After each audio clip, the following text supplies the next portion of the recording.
Can I ask you a local budget question? Sure.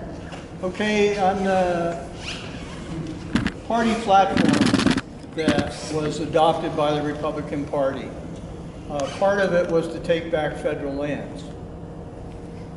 If our local communities take back federal lands, who's going to pay to manage it?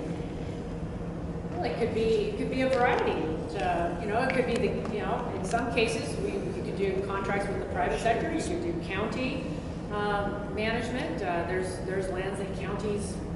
There were lands, I guess, in the Depression days that went back to counties, and so there's county managed lands and state managed lands. It's interesting to note that the federal government is the only one that seems it costs the most to manage the lands. Department of Natural Resources, even at the state level, they make money with their land management. That's what is used. The revenue from the management of our state lands was set aside at statehood to fund schools and prison construction.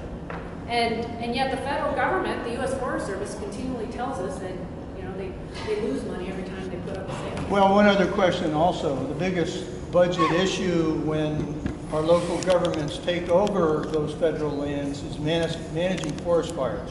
Right. And how does that come about without some major increase in local revenue? I think you continue to have, right now we manage forest fires, and as a whole, it's coordinated between local fire districts. Yeah, and thank God for the local yes. volunteer fire departments because Right. they do a heck of a Amen. job. Amen. But our Forest Service, if we didn't have our Forest Service last summer, we'd probably still be smoking.